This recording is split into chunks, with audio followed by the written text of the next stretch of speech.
I'm Dr. Nadeem Sajjad Raja. You are watching my YouTube channel, Dr. Raja Nadeem Sajjad Official. Please do subscribe my channel and press the bell icon button. Today I'm going to talk about whooping cough or pertussis, which is very common in the children as well as elderly. It is a highly contagious respiratory tract infection. In many people, it is marked by a severe hacking cough, followed by a high pitched intake of breath that sounds like whoop. Whooping cough is a bacterial infection which is caused by a bacteria Bordetella pertussis, which is a gram-negative rot. These bacteria are attached with the cilia in the respiratory tract as well as it produces the toxins. Whooping cough or bacteria, which is the causative agent of whooping cough, Bordetella pertussis, it spreads from person to person, especially when someone coughs or sneezes. Usually, the babies get infected from their older siblings or their family members. Infected individuals are able to pass this organism to other healthy individuals or babies up to 2 weeks after the onset of the symptoms. So, what are the signs and symptoms of the whooping cough? Once a person becomes infected with whooping cough or with the Bordetella pertussis, it takes about 7 to 10 days for signs and symptoms to appear. In some cases, it may take a longer than 10 days. So initially, the disease is usually milder. For example, runny nose, nasal congestion, red watery eyes, fever, cough. After a week or 2 weeks, signs and symptoms get worse. Thick mucus accumulates inside your airways, causing uncontrollable cough.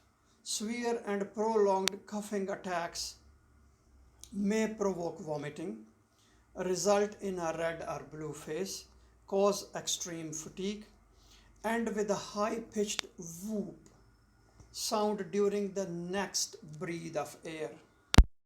However, many people do not develop the characteristic whoop.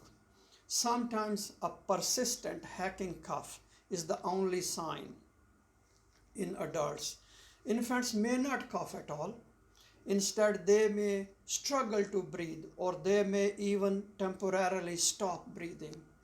You should see the doctor, especially uh, any patient or any child who start vomiting, turn red or blue, seems to be struggling to breathe or have a noticeable pauses in breathing, inhale with a whooping cough, who are at risk of developing whooping cough infection. Children who did not receive or did not complete their primary immunization, or adults who received a long time ago their primary immunization and now their immunity is reduced, so they are at risk of developing this infection. So what are the complications?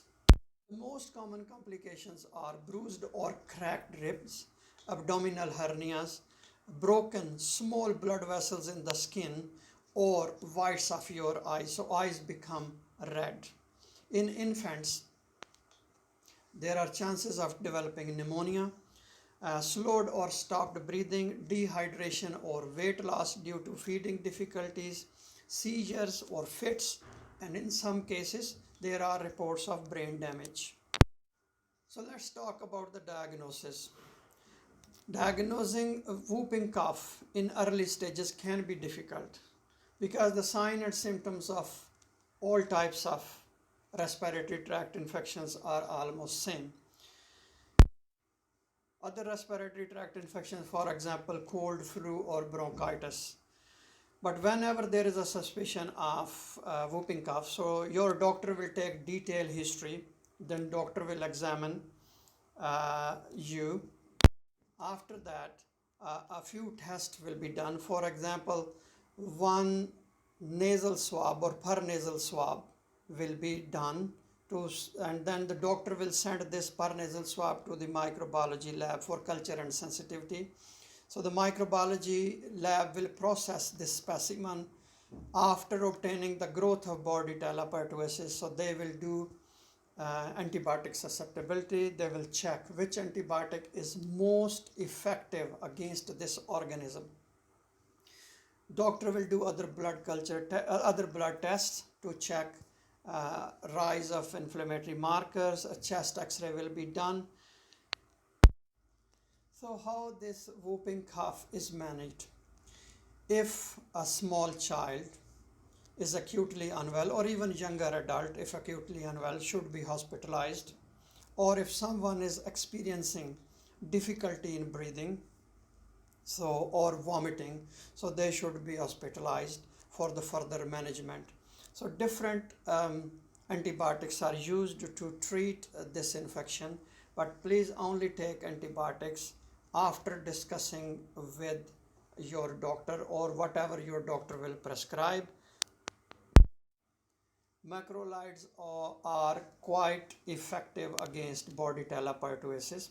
In addition to macrolides, cotrimoxazole is also prescribed. So the doctor will also prescribe other medication to relieve the signs and symptoms of cough, or if patient is suffering with fever, then medicine will be given, for example paracetamol, to reduce fever. Pregnant ladies are at risk of whooping cough, so that's why they are advised to receive whooping cough vaccine just to prevent their newborn babies. Prevention is very important. For example, vaccination. So every child should be vaccinated at the age of 2 months, 4 months, 6 months, and then booster dose between 15 to 18 months of age and 4 to 6 years of age. Booster shots should be offered to adults, for example, or younger children, for example 11 years of age, or after every 10 years of adults, because the immunity goes down.